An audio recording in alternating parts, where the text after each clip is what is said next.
आपका हमारे YouTube channel Shiv Gauri computer में। दोस्तों, आज हम आपको एक्सेल में होम टैब के बारे में बताएंगे। इसके पहले के वीडियो में हमने आपको एक्सेल में बेसिक के बारे में बताया था। आज हम आपको एक्सेल में होम टैब के बारे में बताएंगे। तो इसके लिए सबसे पहले एक्सेल को ओपन कर लेते हैं।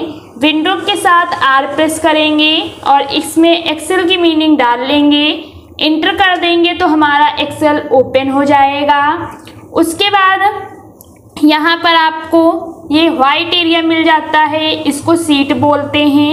एक्सेल पर हम सीट पर वर्क करते हैं, MS वर्ड पर हम पेज पर वर्क करते थे और पावर पॉइंट पर हम स्लाइड पर वर्क करते हैं।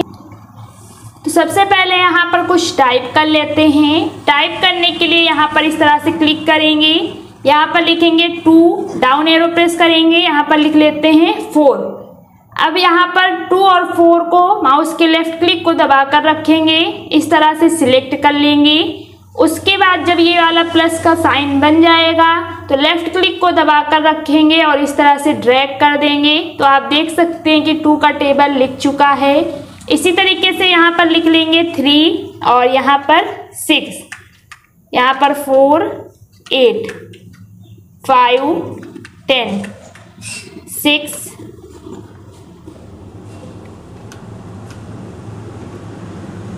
12, 7, 14, यहाँ पर 8 लिख लेंगे और यहाँ पर 16, 9, 18 और यहाँ पर 10, 20। उसके बाद इनको इस तरह से सिलेक्ट कर लेंगे और जब ये वाला प्लस का साइन बन जाएगा तो माउस के लेफ्ट क्लिक को दबाकर रखेंगे और इस तरह से ड्रैग कर देंगे। तो आप देख सकते हैं कि 10 तक हमारा टेबल लिख चुका है। एक्सेल में आपको बस इसको हिंट देना होता है और ये आपको पूरा लिखकर इस तरह से दे देगा। उसके बाद जैसे कि आपको यहाँ से हम लिख लेते हैं संडे मंडे SUN और यहाँ से लिख लेंगे MON।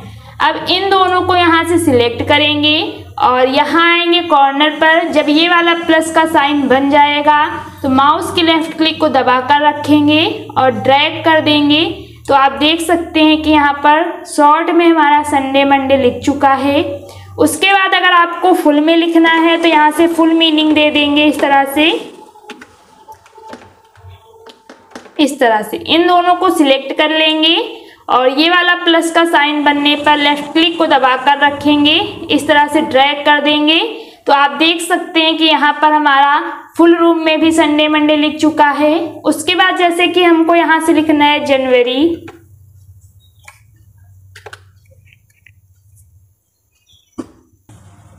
फरवरी। अब इन दोनों को सिलेक्ट कर लेंगे और यहाँ से इस तरह से ड्रैग करेंगे। तो आप देख सकते हैं कि यहाँ पर भी हमारी लिस्ट इस तरह से आ चुकी है। उसके बाद अगर आप फुल यहाँ पर देना चाहें तो यहाँ से फुल भी दे सकते हैं।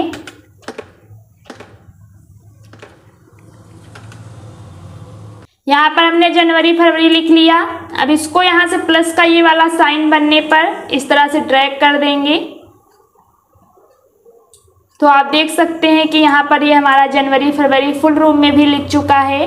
तो इस तरह से आपको बस हिंट देना होता है और एक्सेल जो है आपको यहाँ पर लिखकर दे देगा। उसके बाद जैसे कि आपको 1 2 लिखना है तो आप 1 2 भी लिख सकते हैं।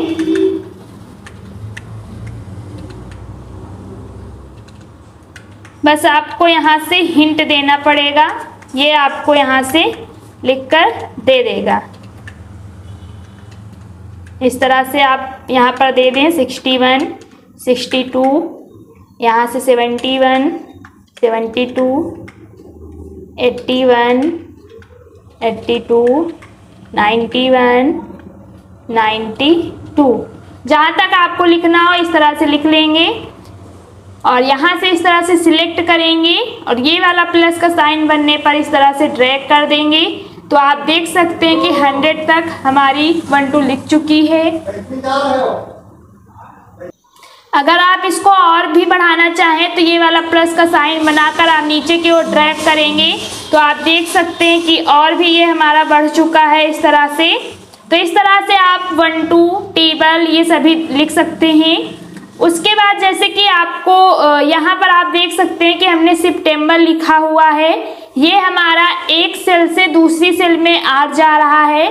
तो इस कॉलम को बढ़ाने के लिए क्या करेंगे, यहाँ से आपको इस तरह से क्लिक करना है, जी पर जो कॉलम है इस पर क्लिक करेंगे, यहाँ पर क्लिक करेंगे एक बॉक्स में एक सेल में, तो कुछ इस तरह से आएगा।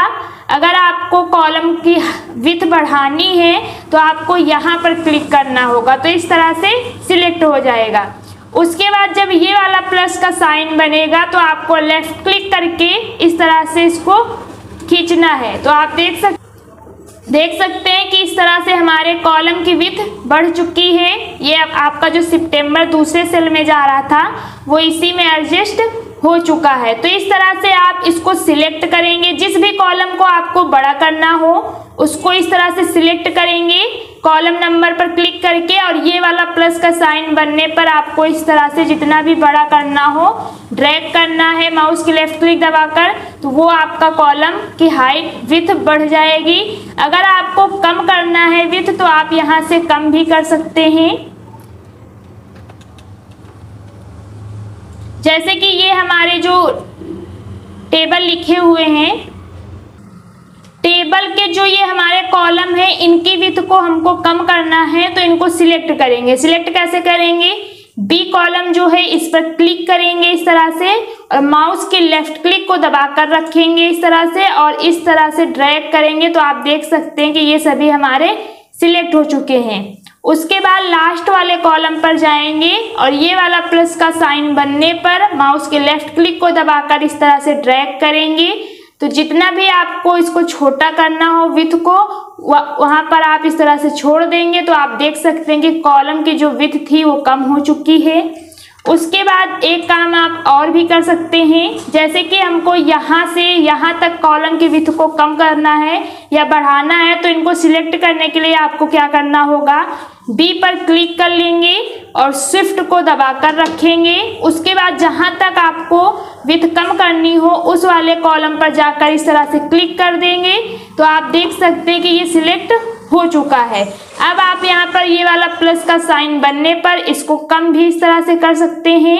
अगर आपको ज़्यादा करना है तो आप इस तरह से ज़्यादा भी कर सकते हैं। जैसे आपको हाइट विड्थ रखनी हो तो आप इस तरह से कर सकते हैं। उसके बाद अगर आपको एक कॉलम की सिर्फ विड्थ बढ़ानी है तो आप उस कॉलम पर इस तरह से क्लिक करेंगे और ये वाला प्लस का साइन बनने पर आप इस तरह से उस कॉलम की विड्थ को बढ़ा सकते हैं।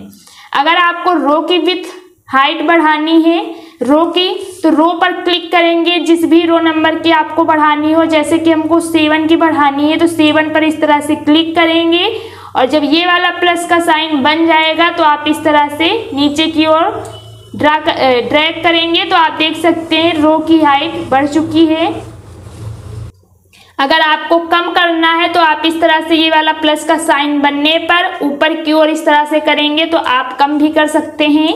उसके बाद अगर आपको एक साथ सबकी हाइट को बढ़ाना है तो एक साथ सबको सिलेक्ट कर लेंगे। जैसे हमको 3 से 12 तक बढ़ाना है तो 3 पर क्लिक करेंगे, इस तरह से शिफ्ट को दबाकर रखेंगे और माउस के लेफ्ट क्लिक से 12 पर क्लिक कर देंगे। आप देख सकते हैं ये सभी सिलेक्ट हो चुके हैं। उसके बाद 12 वाले रो पर इस तरह से आएंगे और जब ये वाला प्लस का साइन बन जाएगा तो आप इसको लेफ्ट क्लिक को दबाकर रखेंगे और नीचे की ओर इस तरह से खींचेंगे, तो आप देख सकते हैं कि जितना हमने खींचा था ये हमारे रो की हाइट बढ़ चुकी है। अगर आपको कम करना है तो आप फिर से यहाँ पर आएंगे और लेफ्ट क्लिक को दबाकर रखेंगे और इस तरह से कम कर देंगे तो हमारे रो की हाइट कम हो जाएगी।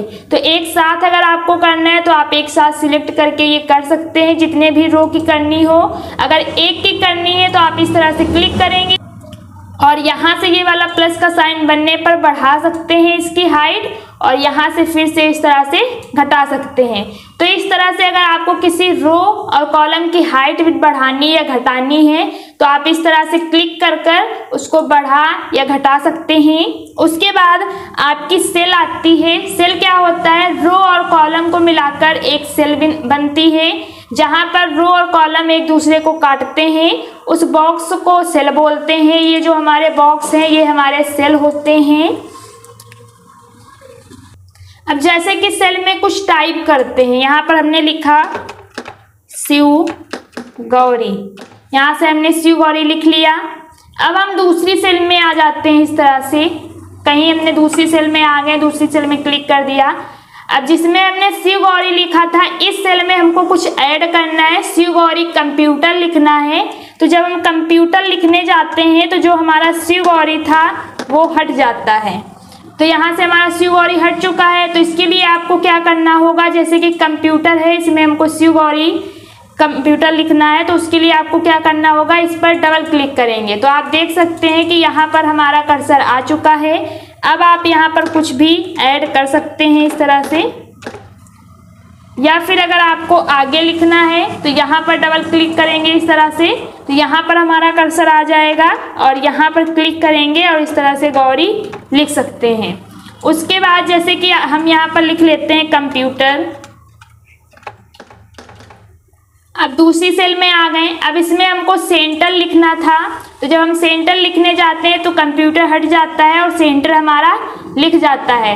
तो यहाँ पर हमको इसको एक्टिव करने के लिए अपने कीबोर्ड से हम यहाँ से F2 को प्रेस कर, F2 को जैसे ही आप प्रेस करेंगे तो देख सकते हैं कि यहाँ पर हमारा कर्सर ब्लिंक कर रहा है।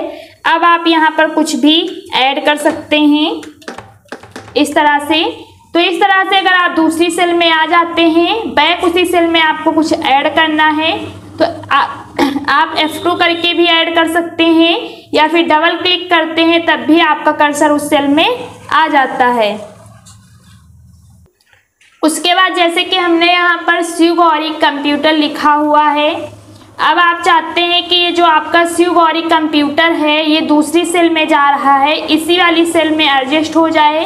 तो उसके लिए आपको क्या करना होगा, जहाँ पर आपका कॉलम होता है वहाँ पर इस तरह से क्लिक कर लेंगे। उसके बाद यहाँ से आप इस तरह से लेफ्ट क्लिक को दबा कर रखेंगे और इसको इस तरह से बड़ा कर सकते हैं। तो जो आपका शिव गौरी कंप्यूटर था एक ही सेल में एडजस्ट हो जाता है, दूसरे में नहीं जाएगा। एक काम आप और भी कर सकते हैं, यहाँ पर कॉलम पर इस तरह से क्लिक कर लेंगे, उसके बाद ये वाला प्लस का साइन बनने पर डबल क्लिक कर देंगे तो आप देख सकते हैं कि शिव गौरी कंप्यूटर एक ही सेल में एडजस्ट हो चुका है। तो इस तरह से आप अगर आपका कोई टेक्स्ट दूसरी सेल में जा रहा है तो एक ही सेल में एडजस्ट कर सकते हैं। उसके बाद जैसे कि आप इस सेल में हैं, आपको आगे की सेल में जाना है तो उसके लिए आप टैब प्रेस करेंगे तो आप देख सकते हैं कि आप आगे की सेल में जा रहे हैं। अगर आपको बैक आना है तो उसके लिए आपको शिफ्ट के साथ टैब प्रेस करना होगा तो आप बैक आ जाएंगे। नीचे की ओर जाना है तो आप इंटर करके नीचे की ओर भी आ सकते हैं इस तरह से। उसके बाद आपको कीबोर्ड में 4 एरो की मिल जाती हैं जिनसे आप राइट, लेफ्ट, अप और डाउन जा सकते हैं इस तरह से। उसके बाद जैसे कि आपको कुछ डिलीट करना है तो उसके लिए आप उसको सिलेक्ट करेंगे इस तरह से और अपने कीबोर्ड से डिलीट की को प्रेस करेंगे तो आप देख सकते हैं कि वो चीज़ डिलीट हो चुकी है। जैसे इसको हमको यहाँ से डिलीट करना है तो इसको सिलेक्ट कर लेंगे, कीबोर्ड से डिलीट की को प्रेस करेंगे तो आप इसको डिलीट कर सकते हैं। उसके बाद आपको यहाँ पर होम टैब में क्लिपबोर्ड ग्रुप मिल जाता है, फॉन्ट है, अलाइनमेंट है। तो सबसे पहले यहाँ पर आ जाते हैं। जैसे कि कोई टेक्स्ट है उसको आपको कॉपी करना है तो उस टेक्स्ट को यहाँ से सिलेक्ट कर लेंगे, कॉपी पर क्लिक करेंगे तो आप देख सकते हैं इस तरह से आपका सिलेक्ट हाईलाइट हो चुका है। उसके बाद जहाँ पर आपको पेस्ट करना हो वहाँ पर इस तरह से क्लिक कर लेंगे, पेस्ट पर आएंगे, यहाँ से पेस्ट कर देंगे तो आप देख सकते हैं कि आपका जो शिव गौरी कंप्यूटर था वो पेस्ट हो चुका है। या फिर आप कंट्रोल V कर भी यहाँ से पेस्ट कर सकते हैं। उसके बाद जैसे कि कोई चीज़ है वो कट करनी है तो उस टेक्स्ट को यहाँ से सिलेक्ट कर लेंगे इस तरह से और यहाँ से कर देंगे कट। उसके बाद जहाँ आपको पेस्ट करना हो वहाँ पर क्लिक कर लेंगे और यहाँ से कर देंगे पेस्ट। तो आप देख सकते हैं कि जो 2 का टेबल था वो यहाँ से कट हो चुका है और जहाँ पर हमने पेस्ट किया है वहाँ पर आ चुका है। तो इस तरह से आप कट कॉपी पेस्ट कर सकते हैं। उसके बाद जैसे कि शिव गौरी कंप्यूटर है, इसको सिलेक्ट कर लेंगे, यहाँ से बोल्ड कर लेते हैं, यहाँ से फॉन्ट कलर दे देते हैं कोई, फॉन्ट साइज थोड़ा सा बढ़ा लेंगे और यहाँ से भी फॉन्ट साइज इस तरह से बढ़ा लेंगे, अंडरलाइन कर देते हैं, अंडरलाइन कर देंगे। जितनी फॉर्मेटिंग हमने इस टेक्स्ट में की है, आप चाहते हैं कि वो फॉर्मेटिंग आपकी इस टेक्स्ट में आ जाए, तो उसके लिए आपको क्या करना होगा, इसको सिलेक्ट करेंगे, यहाँ से फॉर्मेट पेंटल लेंगे और यहाँ पर इस तरह से फॉर्मेट पेंटल लेकर इस तरह से इस पर ड्रैग कर देंगे। तो आप देख सकते हैं कि जो फॉर्मेटिंग हमने इस पर की थी वो फॉर्मेटिंग आपकी इस पर आ चुकी है। तो इस तरह से अगर आप कोई हेडिंग बनाते हैं, उस पर कोई फॉर्मेटिंग करते हैं, वही फॉर्मेटिंग आपको किसी दूसरी हेडिंग पर देना है, तो आप फॉर्मेट पेंटर को लेकर यहाँ से इस तरह से सिलेक्ट करेंगे, इसको फॉर्मेट पेंटर लेंगे और जिस टेक्स्ट पर आपको वो फॉर्मेटिंग करनी हो उस टेक्स्ट पर इस तरह से सिलेक्ट कर देंगे। तो आप देख सकते हैं कि इस तरह से हमारी फॉर्मेटिंग हो चुकी है। उसके बाद यहाँ पर आपको फॉन्ट का ग्रुप मिल जाता है, जैसे कि कोई आपका टेक्स्ट है, इसको यहाँ से सिलेक्ट कर लेते हैं, इसकी हमको फॉन्ट चेंज करनी है, तो यहाँ से आप कोई भी फॉन्ट चेंज कर सकते हैं। उसके लिए आपको टेक्स्ट को सिलेक्ट करना होगा और यहाँ से आप कोई भी फॉन्ट चेंज कर सकते हैं। उसके बाद अगर आपको फॉन्ट साइज चेंज करना है तो उस टेक्स्ट को सिलेक्ट कर लेंगे और आप देख सकते हैं कि यहाँ से फॉन्ट का साइज चेंज हो जाएगा। तो आप कोई भी फॉन्ट साइज यहाँ से ले सकते हैं। उसके बाद यहाँ पर आपको ऑप्शन मिल जाता है ग्रो फॉन्ट का, इंक्रीज फॉन्ट साइज इसको बोलते हैं। यहाँ से भी आप अपने टेक्स्ट को इस तरह से इसके फॉन्ट साइज को बढ़ा सकते हैं और यहाँ पर आपको डिक्रीज फॉन्ट साइज मिल जाता है, इससे आप इसको इस तरह से छोटा कर सकते हैं। उसके बाद यहाँ पर आपको बोल्ड का ऑप्शन मिल जाता है, जैसे कि ये हमारा शिव गौरी कंप्यूटर है, इसको यहाँ से सिलेक्ट कर लेंगे। अब यहाँ से अगर इसको आपको बोल्ड करना है तो बोल्ड पर क्लिक करेंगे तो आप देख सकते हैं ये बोल्ड हो चुका है। उसके बाद अगर आपको इटैलिक करना है तो आप इसको इटैलिक भी कर सकते हैं। अंडरलाइन अगर आपको देना है तो यहाँ पर दो ऑप्शन मिल जाते हैं, एक सिंगल अंडरलाइन का है और एक डबल अंडरलाइन का है। तो आप सिंगल देना चाहें तो सिंगल दे सकते हैं, देख सकते हैं सिंगल लग चुकी है। अगर आप डबल अंडरलाइन देना चाहें तो यहाँ से आप डबल अंडरलाइन दे सकते हैं। यहाँ पर आप देख सकते हैं कि लग चुकी है इस तरह से, इसमें डबल अंडरलाइन लग चुकी है, इस तरह से आप देख सकते हैं। तो आप जो भी अंडरलाइन देना चाहें दे सकते हैं। उसके बाद यहाँ से आपको ऑप्शन बॉर्डर का मिल जाता है। अगर आप अपने टेक्स्ट में या आपने जो भी शीट बनाई है उसमें आपको बॉर्डर देना है तो बॉर्डर देने के लिए आप इस शीट को इस तरह से सिलेक्ट कर लेंगे। यहाँ से आपको बॉटम बॉर्डर का ऑप्शन मिल जाता है। अगर आप इस पर क्लिक करेंगे तो आप देख सकते हैं कि बॉटम में बॉर्डर लग चुका है इस तरह से। उसके बाद यहाँ पर दूसरा ऑप्शन मिल जाता है टॉप का, तो आप देख सकते हैं टॉप में बॉर्डर लग चुका है। अगर आप लेफ्ट पे क्लिक करेंगे तो लेफ्ट में बॉर्डर लग जाएगा, अगर आप राइट पर क्लिक करेंगे तो राइट पर बॉर्डर लग जाएगा। उसके बाद यहाँ से आपको ऑप्शन मिल जाता है नो बॉर्डर का, तो आप देख सकते हैं सभी बॉर्डर हट चुके हैं, कोई भी बॉर्डर नहीं लगा हुआ है। अगर आपको सभी बॉर्डर लगाने हैं तो यहाँ से आल कर लेंगे तो आप देख सकते हैं कुछ इस तरह से बॉर्डर आ जाएगा। तो आपको जैसा भी बॉर्डर रखना हो आप यहाँ से रख सकते हैं। उसके बाद यहाँ पर आपको मिल जाता है आउटसाइड बॉर्डर का ऑप्शन। आउटसाइड में क्या होगा, बाहर की ओर लग जाएगा लेकिन अंदर आपका बॉर्डर नहीं लगेगा। उसके बाद यहाँ पर आपको ऑप्शन मिल जाता है थिक बॉक्स बॉर्डर, इस पर आप क्लिक करेंगे तो आप देख सकते हैं कि थोड़ा सा मोटा बॉर्डर लग चुका है। उसके बाद बॉटम डबल बॉर्डर का ऑप्शन मिल जाता है, बॉटम में डबल बॉर्डर लग जाएंगे यहाँ से, देख सकते हैं आप। उसके बाद यहाँ पर ऑप्शन मिल जाता है top and bottom border, top and bottom में मिल जाएगा। यहाँ से नो कर लेते हैं, सभी बॉर्डर हट चुके हैं। अब यहाँ से इसको सिलेक्ट करेंगे और यहाँ से करेंगे टॉप एंड बॉटम बॉर्डर। तो आप देख सकते हैं कि टॉप और बॉटम में बॉर्डर लग चुका है लेकिन लेफ्ट और राइट में नहीं है।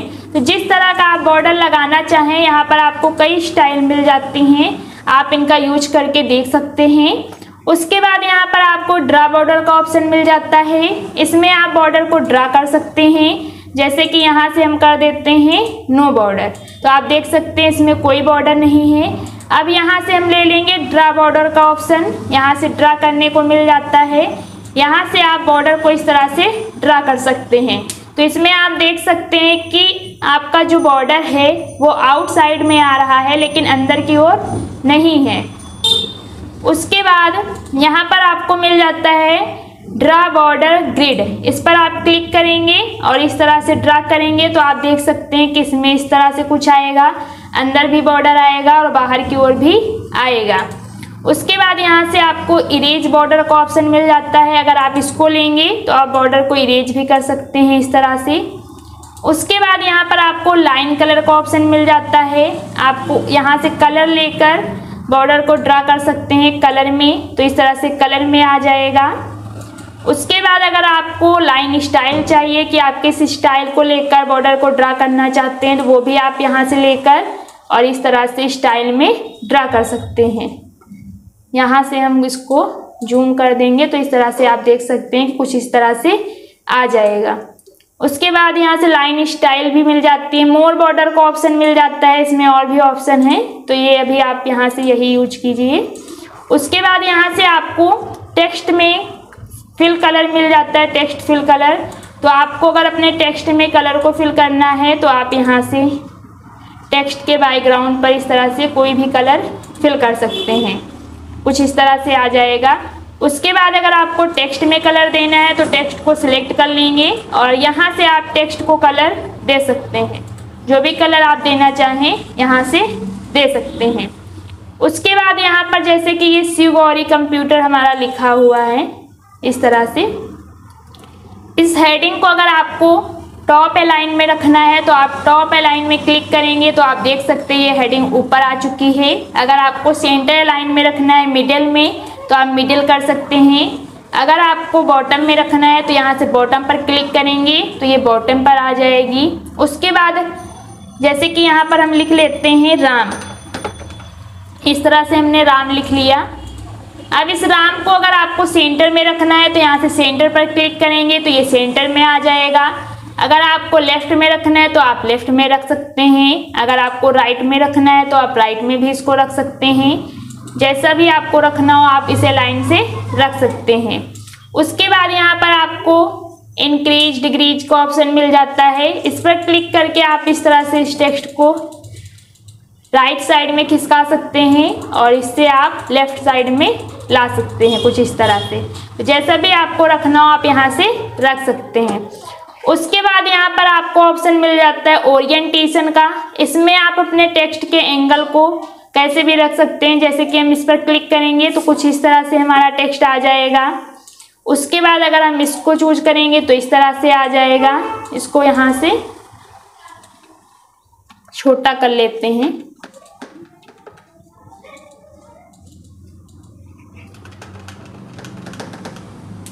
अब यहाँ पर आ जाएंगे और यहाँ से सीधा करेंगे तो वर्टिकल में आ जाएगा। अगर ये वाला लेंगे तो कुछ इस तरह से आ जाएगा। रोटेट टेक्स्ट डाउन लेंगे तो इस तरह से आ जाएगा। फॉर्मेट सेल अलाइनमेंट में आप जाकर यहाँ से भी आप सेट कर सकते हैं जैसा भी आपको रखना हो, और यहाँ से ओके करेंगे तो कुछ इस तरह से आ जाएगा। तो इस तरह से आप इसको यूज कर सकते हैं। उसके बाद यहाँ पर आपको रैप टेक्स्ट का ऑप्शन मिल जाता है। जैसे कि यहाँ पर हमने कुछ लिख लेते हैं, लिखा शिव गौरी कंप्यूटर सेंटर।